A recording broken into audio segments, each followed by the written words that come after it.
9:39. Welcome back to Great Day. Busy Monday we have here. Joining us at the desk right now, as he does all the time every Monday, Marty Terrell, mouth of the Midwest, being joined by Olympian and good friend of ours, Carlos Kirby. It's great to see you here as we are getting primed and ready, you guys. Olympics winding down. Last couple of days of the Olympics, Terrell. Up to your expectations?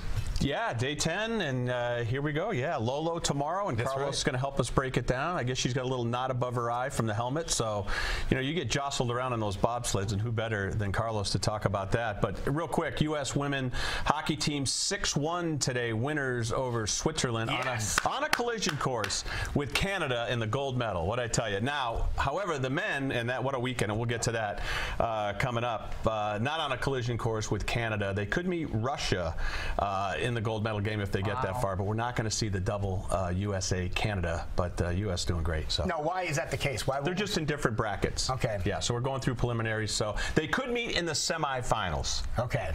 In order to get to the gold medal game. Now, the big hubbub on the Twitters this morning is the interview they had with Bode Miller after his Super G race that he had. He ended up getting the bronze. He tied someone else to get the bronze. Yeah, unusual. Which is odd, but he gets his sixth Olympic medal, which is phenomenal. Which is phenomenal, but a lady interviewed him after he was done with his run, and he became very emotional, and she just kept seeing to, post questions to him, and he just finally broke down and bent over and started crying. And a lot of people are, did she go too far?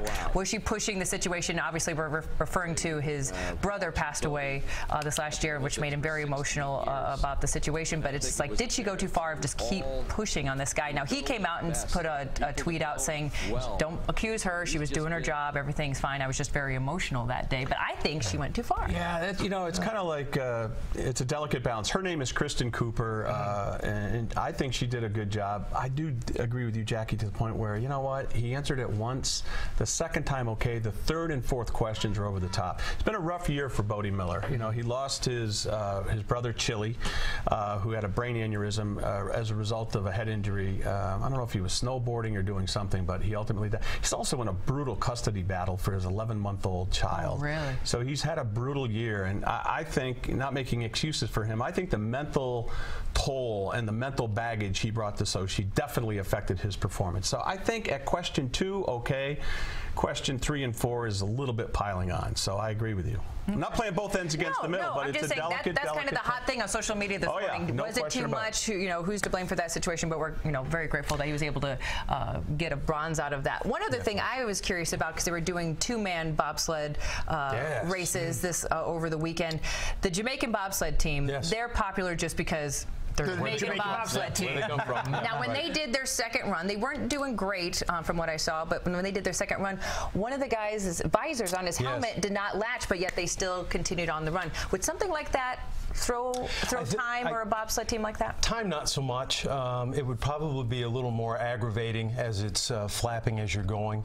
The G-force wouldn't cause not so much. Not so much there. Part of the reason they wear those is obviously to keep things out of your face, out of your eyes when you're driving. There's, snow, ice, depending, especially in the end, whenever you're hitting the brakes, there'll be a lot of ice that will fly up. So it's really there just to protect you. So it pretty much did that, but it shouldn't have really affected him too much during that heat. I mean, he had some skids and some things, and I don't think it was to blame on the just more of an annoying situation. Yeah, I was wondering, because when he didn't latch and he was going down, I'm like, oh no, what's that mean? No. But interesting things going on. Carlos, as you know, Lolo Jones was a very controversial pick, and she's on basically, I don't want to call it the C team, but it's USA 3. USA 3, yeah. And I think she's right. This has been the Sochi Olympics of surprises. Expectations of gold for some people have resulted in big upsets. So put us in a position to understand what Lolo is up against when she starts tomorrow on USA 3? Well, I think one of the biggest challenges she's going to have is, depending on where you're ranked, USA 1, USA 2, USA 3, depends on where you go in the start order. So the start order, the benefit of that is you have better ice. The smoother the ice, the faster you can go. Once it starts getting all rutted up, that's why people go faster in the first heat than they do in the second heat typically. And so that's a bit of a disadvantage that she'll be facing right off the bat. just competing, later in the start order. So the ice that she's going to get, it will be in worse condition to start with. So that's a big disadvantage right off the bat. If she were to medal, a lot of people feel like it'll be overly saturated, that she is the sexy, kind of like the face of the Olympics. But here from Iowa in the U.S., if she were to medal, what kind of groundswell would you expect, and what would it do for bobsledding? I think she's actually put bobsledding out there on the map. I mean, she's added it to a lot of people who probably wouldn't have thought anything about the sport of bobsledding. So she's been a real good ambassador, I think, from that perspective. And some of it's been controversial, but it's still bringing attention to the sport of bobsled. Some people think she's the Danica Patrick of bobsledding. I mean, yes. What Danica Patrick is to racing, Lolo. I think that's unfair. She's a great athlete. I think it is unfair. I mean, she's actually, she's got a couple of silver medals. Yep. She may not have gotten an Olympic medal yet, but I mean, this is really her first go. They haven't even raced yet, so that will be answered come Wednesday. So no, Marty's correct when you said it helped put bobsledding on the map. Yes, bobsledding has not been talked about this much anywhere, let alone the state of Iowa, since you were on the team. Yeah, pretty much. And that's serious because you were a local guy that was on the bobsled team, so everybody gravitated toward bobsledding. Then it went away for a while, and people didn't hear about it for a while. But now we're going back to the bobsled. Right, and so I think not just here too, but you notice national news. Yeah. When she made the team, it was national news. So, I think that that's a nice thing for the sport of bobsled. And not only that, but if you look at, Lauren Williams, who is the #1 pusher for the women's team, USA 1, she's only been doing this 6 months, and that's kind of a result because of Lolo Jones. So she brought her over from track and field as well, where Lauren Williams actually has competed in 3 summer games herself and actually has a gold medal from the 4x1. So, so she's getting other athletes to take notice and see that, this is something that is fun, and there are other options that are available for these athletes. The positive spin on it, yeah. What odds of a Lolo hitting the podium? Well, yeah, is it 50 to 1, 100 to 1? In that perspective, I don't know. Yeah. She's been in the lower part of the top 10s in training runs. Some of her World Cup finishes this year have been in that ballpark area. Again, when you're starting a little later in the starting order, you're already at a disadvantage. So, she's got a chance. That's why you have the race. Right. But it's as far as it's a long shot. I mean, there's a challenge to it that's there, but you never know. But something that she's going to be wearing when she's out there are these incredible shoes that I wish I had today with as many slick conditions as there are outside. These they look like regular old Adidas sneakers. Yeah, that's just what people think they are. And if you spin them around, they look like regular old sneakers. But au contraire. Do the magic. Here, we just had magic. Here's magic again. Carlos Kirby and his magic trick. It's like your own version of Yak Track. Look at this. Yeah, these are Yak Tracks on steroids. Whew. These are spikes on the bottom, and you say it's real important to keep them covered before you guys push off. Because once they get filled up with snow, ice, different things like that, then there's no traction at all. It's kind of like your tire. Once the tread is filled, your traction is gone. Now, are these regulated as well? How long the spikes can be? Or are some people trying to get longer spikes? I don't know about that, but they all seem to be manufactured about the same length, so there must be something to that. There are different patterns with how they place the spikes, but they're all pretty much about the same length, and so and they're all pretty much on the ball of the foot. And the reason for that is when you're sprinting, your heel isn't touching the ground anyway. So, and these can be pretty vicious too once you get in the sled. Are these yours? These are a pair of mine. You poke your partner that's if you're exactly not in the right position? So you're scratching people's legs up pretty good with these. So yeah, you gotta practice to protect yourself. But this is cool. And this here is a little bobsled here, so you can see. Now, are they this comfortable inside? They look like they're just. Yeah, I mean, what you're seeing in there is about what it's like. There's no padding. There's there's nothing for comfort. It's made for speed. For speed. And that's it. Yeah. And little wings on the side here. You see for stability.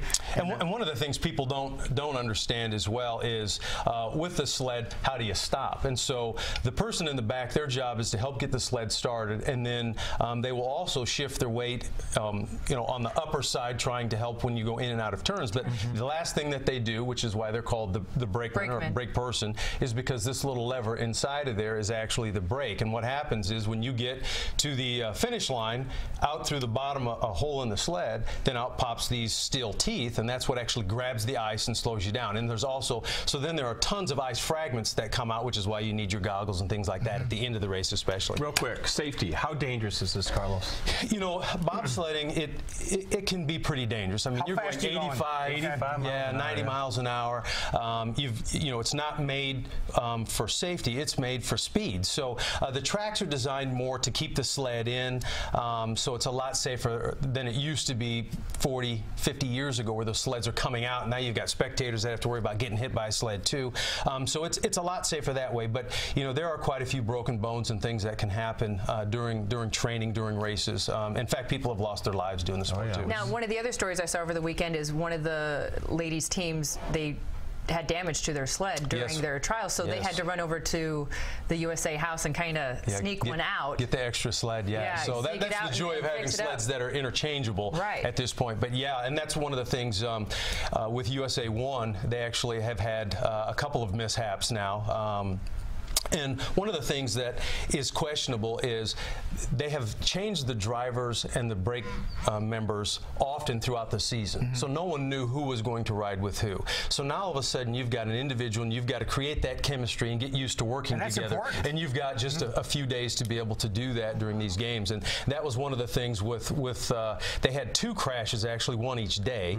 And the second crash, actually, the brake person was a little late getting on the brakes and ended up, you know, going too fast, and they ended up colliding with one of the walls, which then really damaged the sled pretty bad. Wow, so that's what happened. But speaking of sledding, I want to make sure we point out that we did get a medal in another sledding event. We did. You think bobsledding is dangerous? What about the skeleton, where you go down head first? See, now that one scares me to How about this?